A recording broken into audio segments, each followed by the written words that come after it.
بسم الله الرحمن الرحيم الحمد لله رب العالمين اللهم صل على سيدنا محمد وعلى آل سيدنا محمد اللهم صل على سيدنا محمد الفاتح لما أغلق والخاتم لما سبق ناصر الحق بالحق والهادي إلى صراطك المستقيم وعلى آله حق قدره مقداره العظيم اللهم صل على سيدنا محمد وعلى آل سيدنا محمد صلاة تعليل جميع الصلوات أهل محبتك وسلم على سيدنا محمد وعلى آل سيدنا محمد سلاما يعدل سلامه 111 سورة البقرة أعوذ بالله من الشيطان الرجيم بسم الله الرحمن الرحيم وقالوا لن يدخل الجنة إلا من كان هودا أو نصارى تلك أمانيهم قل هاتوا برهانكم إن كنتم صادقين. Ini sering disebut di dalam Al-Quran ini omongan orang Yahudi Nasrani. Kaum Yahudi berpendapat mereka ahlul jannah, kaum Nasrani berpendapat mereka ahlul jannah. Tilka amaniyuhum, itu angan-angan mereka. Angan-angan boleh saja, ya apa saja boleh berangan-angan, tapi kenyataan nah beda lagi. Jadi ada harapan, itu taraji, ada angan-angan, itu namanya tamanni. Ada kebenaran yang akan kita kejar. Ini jannah yang dijanjikan Allah untuk ahlul iman wal Islam wal ihsan. Wa qalu, dan mereka kaum Yahudi Nasrani berucap, la yadkhulal jannata, tidak akan masuk surga illa man kana hudan, kecuali orang yang ikut agama Yahudi. Au Nasara, kata si Nasrani, tidak akan masuk jannah kecuali orang yang ikut agama Nasrani. Ini omongan. Setiap qaul, setiap ucapan itu harus diuji benar apa tidak. Kemudian ucapan ini masuk kemana nih? Taraji, harapan. Kalau harapan sesuatu yang bisa dicapai. Kalau bahasa tauhidnya jaiz untuk dicapai, bisa jadi. Kan ada 3 hukum akal itu, wajib, mustahil, jaiz. Mustahil ini jangan dikejar. Wajib ini pasti terjadi. Dan jaiz ini bisa jadi, bisa tidak. Nah, sedangkan surga yang begitu luas hanya dipenuhi Yahudi, mustahil. Yahudi itu berapa jumlahnya? Dipenuhi Nasrani, mustahil. Lagian masuk surga tidak ada urusan dengan penuh-penuhan ya. Mau ardhus samawati wal ard, memang luas surga itu.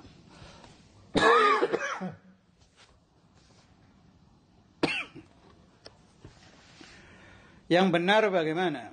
Yang akan mengisi surga adalah ahli la ilaha illallah. Baik dari umat Sayyidina Muhammad Rasulullah atau dari umat Nabi Isa yang benar, bukan Nasara yang ini yang akan kita baca ini. Gampangannya ahli la ilaha illallah min qaumil anbiya, min qaumil mursalin, terutama yang terbanyak dari kelompok Nabi Muhammad sallallahu alaihi wasallam. Allahumma ja'alna minhum. Tilka amaniyuhum, itu angan-angan mereka. Berangan-angan boleh saja. Kejadiannya ini ceritanya di tafsir. Ucapan ini diutarakan oleh kelompok Yahudi dan Nasrani di hadapan majelis Rasulullah sallallahu alaihi wasallam. Makanya turun ayat ini. Turun ayat bagaimana? Qul, katakan olehmu wahai Nabi Muhammad, hatu burhanakum. Ambil dalil kalian. Burhan itu dalil. Mana dalilnya? In kuntum shadiqin. Kalau kalian itu benar di dalam ucapan kalian. Yahudi yang kejadian ini Yahudul Madinah, Nasara Najran. Kata ulama, ayat ini mengajarkan kita umat Nabi Muhammad sallallahu alaihi wasallam ngomong apapun itu harus ada dalil. Tidak boleh asal cuap, asal bicara. Pendapat apapun harus berdasarkan dalil. Dakwah, memberi mau'izah, memberi nasihat harus pakai dalil. Doa saja harus pakai dalil. Apapun. A'udzubillahi minasyaitonirrajim. Bismillahirrahmanirrahim. Dalam ayat lain Allah Ta'ala memberi nasihat kepada kita. Tilka hududullahi fala ta'taduha. Itu adalah batas-batas hukum Allah, jangan dilewati. Allah sudah bikin aturan. Semua ma farratna fil kitabi min syai'.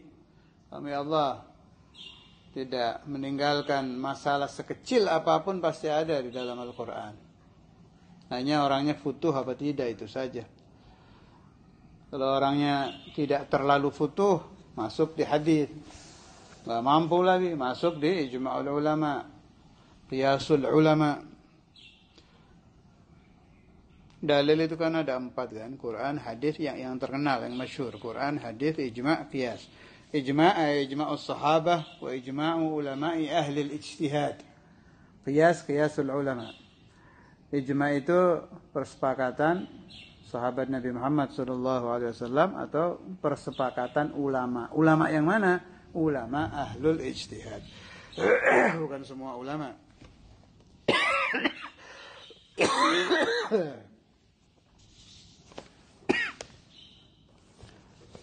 Kalau di tauhid sudah sering saya bahas dalil tauhid 2, ada akli, ada naqli. Pakai 2. Saya teruskan lagi keterangan di tafsir itu. Ucapan apapun harus pakai burhan, pakai dalil.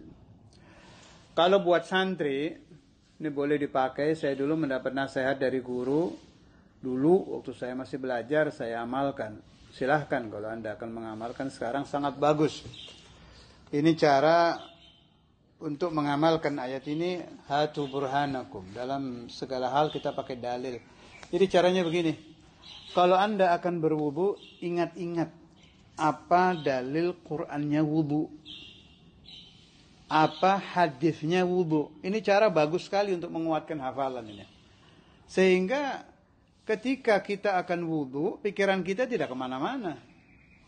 Dihadirkan di dalam pikiran, saya wudu ini disuruh siapa, disuruh apa, dalilnya apa. Nah, dicari itu ayat Qur'annya apa. Kemudian hadis. Apa haditsun Nabi SAW tentang wudu? Di antaranya yang saya hafal, hadza wudu'i wa wudu'u anbiya'i qabli. Nabi Muhammad SAW mengajarkan wudu kepada para sahabat seperti yang kita kenal sekarang. Kemudian beliau bersabda, hadza wudu'i wa wudu'u anbiya'i qabli. Untuk dalil Quran, lihat di kitab-kitab fikih atau di itu apa itu di apa tafsir apa itu yang masalah hukum-hukum, kalau saya tidak salah namanya tafsir Ayatul Ahkam, atau tanya kepada guru masing-masing. Dah, Anda akan berbicara, bicara Nabi Muhammad SAW itu nadanya bagaimana, keras, pelan, sedang. Ini boleh dicari dalilnya di Maulid. Jalannya Nabi, cara bicara Nabi, cara tidur Nabi. Mau tidur, ingat cari dalil seperti apa tidur Nabi. Sehingga Anda, selama Anda belum terlelap, pikiran Anda akan selalu pindah dari dalil ke dalil. Ini luar biasa sekali. Ini cara yang saya diajarkan guru saya dulu itu. 1, kita jadi banyak menghafal. 2, hafalan jadi selalu ingat. 3, saat melakukan apa-apa tidak ngelantur, ada dalilnya. Mau marah, apa dalilnya Nabi SAW tentang marah? Di Arba'in Nawawi ada itu. Kalau saya tidak salah, ingat yang ada diulang 3 kali. La taghdab. Sahabat minta wasiat lagi, diulang lagi. La taghdab. Akan memberi nasihat. Ikhlas apa tidak? Apa dalilnya ikhlas? Dan seterusnya. Itu sangat bagus.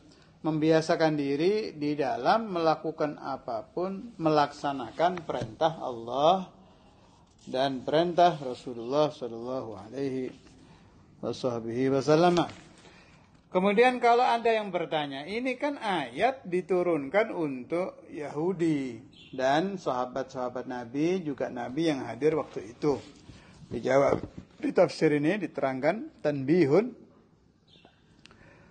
ada qaidatul ulama, kullu ayatin waradat dhamman 'alal kuffari jarat bidzailiha 'ala usatil muslimin.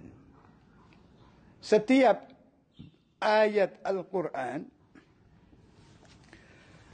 yang datang ada arti mencela, seperti tadi itu ayat 111 ini. Ini kan ayatnya mencela, tilka amanu yunggul hatu burhanakum.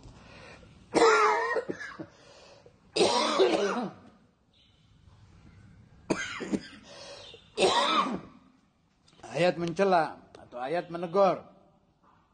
Aslinya alal kufar, diturunkan untuk orang kafir. Jangan Anda berkata tidak ada urusan dengan saya ini. Ada. Jarat bidzailiha ala usatil muslimin. Maka ayat itu juga berlaku untuk orang-orang ahli maksiat dari kaum muslimin. Zail itu arti asli ekor. Tapi maksudnya si ayat tadi juga berlaku untuk kita. Siapa usatul muslimin? Ya saya dan Anda. Kita semua ini masuk usatul muslimin. Siapa yang berani mengatakan bahwa dia di dalam akwal, ucapan sehari-hari, af'al, perbuatan sehari-hari, i'tiqadat sehari-hari sudah sesuai dengan burhan, dengan dalil Quran hadis? Tidak ada yang berani. Berarti kita termasuk dikhitab dengan ayat tadi. Itu satu. Saya ulangi, ini kaidah penting, kaidah ulama yang sangat penting ini. Kullu ayatin waradat dhamman 'alal kuffar jarat bidzailiha 'ala usatil muslimin. Jadi jangan sampai Anda berkata di dalam hati itu kan buat Yahudi Nasrani, bukan buat saya. Apalagi masih keterangan tafsir yang saya baca ini Tajul Muslimin. Al-Allamah fi Misbah juz 1 halaman 320 dari 319 tadi. Apalagi ada hadis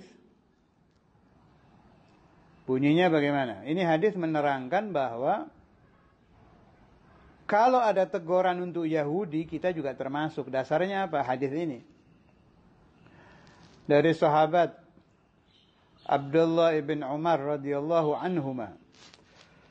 Bapak dan anak sama-sama sahabat, jadi pakai anhuma radhiyallahu anhuma. Annahu alaihi salatu wassalam qala wallahi la ya'tiyanna ala ummati kama ata ala bani Israila hadwan na'li bin na'li hatta in kana minhum man ata ummah ala niyatan lakana min ummati man yasna'u dhalik. Wa inna bani Israila tafarraqat ala 72 millatan wa taftariqu ummati ala 73 millatan kulluhum fin nari illa millatan wahidah. Qalu man hiya, di sini pakai man. Kalau yang saya tahu sini, yang saya hafal hadis yang dari Sadul Imam itu ma ya, sini pakai man. Ma hiya ya Rasulullah? Qala ma ana alaihi wa ashabi atau kama qala Rasulullah sallallahu alaihi wasallam. Kalau lafaz dari Syekhuna al-Imam Al-Hafidz Al-Musnad Al-Habib Abdullah bin Abdul Qadir Bil-Fiqih itu begini bunyinya. Ya mirip-mirip ini. Qala Rasulullah sallallahu alaihi wasallam, iftaraqatil yahudu ala 71 firqatan wa iftaraqatin nasara على 72 فرقة وستفترق أمتي على 73 فرقة كلها في النار إلا واحدة في الجنة وهي ما أنا عليه وأصحابي وهم أهل السنة والجماعة. Di sini juga sama ditafsir oleh ulama, kelompok millatan wahidah itu Ahlus Sunnah wal Jamaah. Artinya, wallahi demi Allah la ya'tiyanna, sungguh-sungguh pasti akan datang. Kalau Nabi sudah bersabda begini ya pasti terjadi ini ya. Tidak ada ramalan Nabi Muhammad SAW tidak wage, tidak mungkin, pasti wage. Jadi sudah nasib kita akan terjadi. Wallahi demi Allah la ya'tiyanna, sungguh-sungguh akan datang ala ummati, atas umatku. Kama ata, sebagaimana datang ala Bani Israel, atas Bani Israel. Hadwan na'li bin na'li.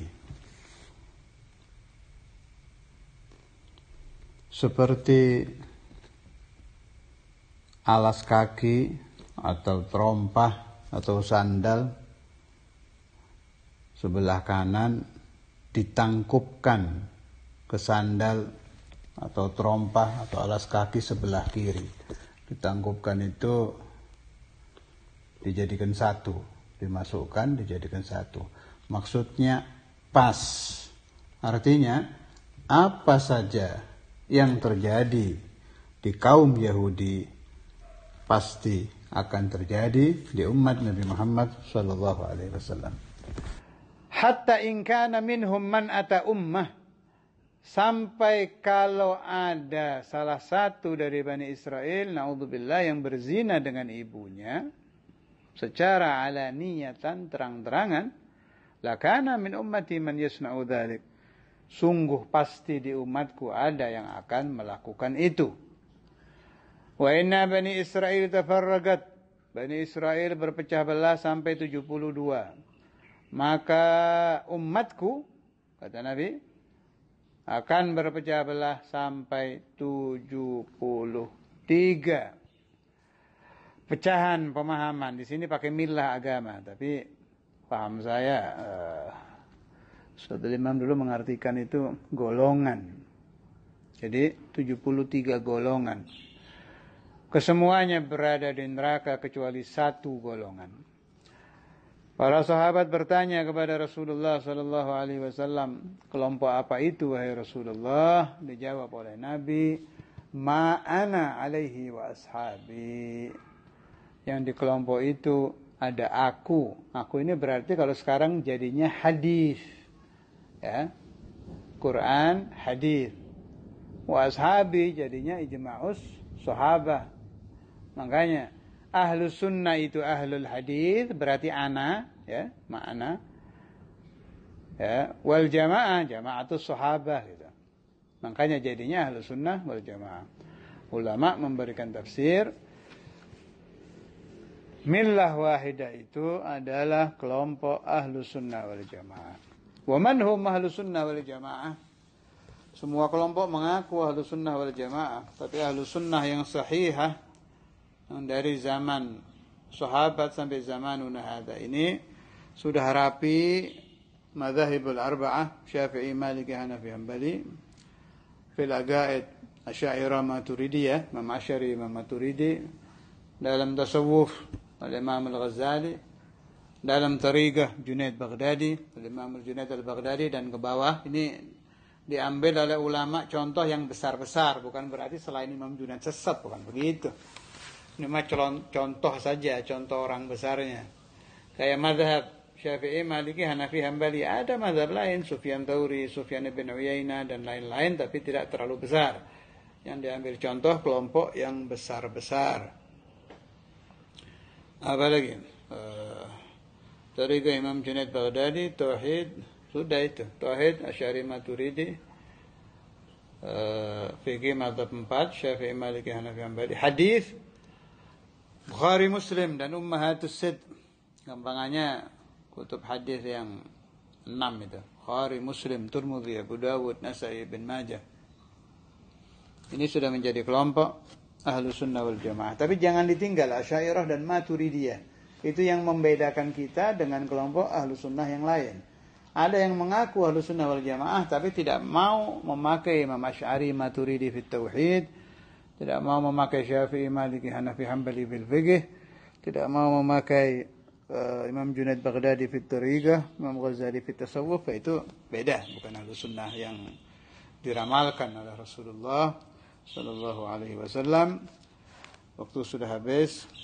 Untuk kuat hafalan tuh satu saja ini saya berikan, waktunya sudah habis. Dulu pernah datang ke Darul Hadis seorang allamah namanya Syekh Ismail Al-Yamani Al-Makki dari Makkah. Bapaknya Syekh Muhammad yang sering datang itu. Saya masih kelas 2 di Darul Hadis. Kemudian oleh Ustadzul Imam kita disuruh hadir di rumah depan waktu itu. Kemudian saya suruh baca kitab oleh Syekh Ismail. Setelah saya baca, beliau memberi ijazah saya. Ini ijazah Ustadzul Imam dengar dan diam, makna igrar. Tidak melarang, tidak menyuruh. Bacaannya dari suratul Baqarah. Yu'til hikmata man yasha. Pakai hamzah bukan ain ya, mendatangkan. Yu'til hikmata man yasha. Wa man yu'tal hikmah faqad utiya khairan katsira. Itu ayatnya segitu. Ditambah doa, Allahumma atinil hikmata waj'alni min ahliha. Dibaca 21 sebelum tidur. Ini bukan hanya buat kuat hafalan saja, tapi juga untuk mendapatkan ilmu hikmah. Pemahaman kita di ilmu juga luas, dan ilmunya menjadi ilmu nafi', dan diberitahu oleh Allah Ta'ala hikmah ilmu. Luar biasa ini ijazah ini. Juga ringan. Silahkan sebarkan untuk semua talabatul ilm. Saya memberi ijazah semua yang mendengar, dan saya izinkan memberi ijazah kepada siapapun. Faddalu. Untuk ilmu apa saja yang penting nafi'. Ilmu agama boleh, ilmu umum boleh, terserah. Dan pengamalannya tidak ada puasa, tidak ada apa, tidak berat. Baca saja sebelum tidur. Yu'til hikmata man yasha, wa man yu'tal hikmata faqad utiya khairan katsira. Allahumma atinil hikmata waj'alni min ahliha. 21 sebelum tidur. Jadi akhir pas Anda akan tidur. Setelah ini tidur, jangan ngobrol lagi. Setelah ini tidur. ربنا تقبل منا إنك أنت السميع العليم وتب علينا إنك أنت التواب الرحيم. ورحم الله شيخ إسماعيل اليماني وجميع مشايخه. ورحم الله شيخنا الإمام الحافظ المسند القدس عبد الله بن عبد القادر بالفقيه. ورحم الله شيخنا الإمام الحافظ عبد القادر بن محمد بقية المشايخ. ورحم الله شيخنا أبويه شيخنا أبي سعيد شيخنا أبي أحمد جميع مشايخ. ونفعنا الله والأحباب بركاتهم أسرارهم من وعلمهم على الدوام بلا محنة دنيا وأخرى إلى حضرة النبي الفاتحة.